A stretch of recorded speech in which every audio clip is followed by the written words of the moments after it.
Big numbers like this are cumbersome and difficult to read. Just watch all those zeros going by. Lots of them, aren't there? If scientists had to read or write them out in full when they were discussing things like the molecules of water in a swimming pool or the distance to the Orion Nebula, it would take up pages of books.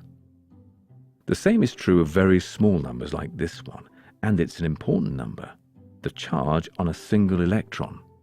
But you could spend so much time counting the zeros, you lose track of what the number was about.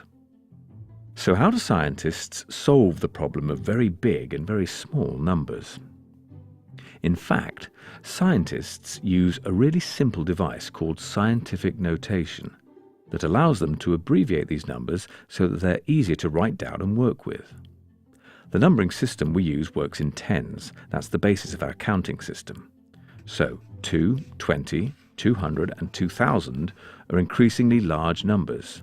They're also each 10 times larger than the previous number. You could think of that set of numbers as 2 multiplied by 10, 2 multiplied by 100, and 2 multiplied by 1000, but that doesn't help much for very large numbers. The same numbers could also be written as 2 times 10, 2 times 10 times 10, and 2 times 10 times 10 times 10. Think of that as 2 times 10 one time, 2 times 10 two times, and 2 times 10 three times. Scientists write that with a superscript and describe it as to the power of. This last number is therefore 2 times 10 to the power 3. This is scientific notation. You can write any number like this, and they're all roughly the same length, even 2 times 10 100 times. The basic form of scientific notation is a number. Let's call this number A multiplied by 10 to the power of another number. Let's call this number B. B tells you how many times 10 should be multiplied by itself. Let's start with the number 500. You can visualize the process of scientific notation by focusing on the decimal point of the number and imagining it hopping over digits until there's only one digit left in front of it.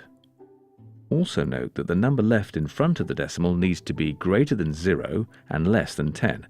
This is an important point which we'll get to later. So for 500, the actual number can also be written 5 times 10 times 10. Another way to think about that is that the decimal point is at the right-hand end and it needs to hop over 2 digits until there's only one digit remaining in front of it. The number of hops is 2, which is therefore the number B. So the number 500 is written as 5 times 10 to the power of 2 in scientific notation. How about writing the number 7,500 in scientific notation? This time, the decimal point hops over 3 digits, so the number B is a 3. If we remove the zeros that the decimal point hopped over, we're left with 7.5, so the number A is replaced by 7.5. The number 7,500 can be written in scientific notation as 7.5 times 10 to the power of 3. We can check that this is correct by working out the individual components.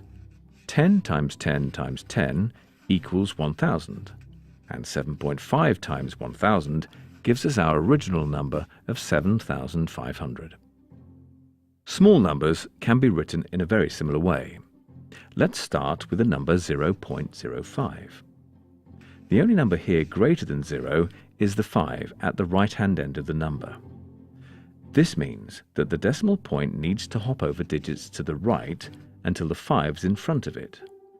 To do this, the decimal point hops over 2 numbers. Again, the number B is replaced by a 2. However, because we've moved towards the right, we're moving towards smaller numbers, and therefore a minus sign is required before the 2. If we remove all the zeros that we hopped over, and the one that was before the decimal place, we're left with the number 5. This becomes our number A. So the number 0.05 can be written in scientific notation as 5 times 10 to the power of minus 2. Again, we can check that this is correct by working out the individual components. 10 to the power of minus 2 is actually 0.1 times 0.1, which equals 0.01. And 0.01 multiplied by 5 results in 0.05.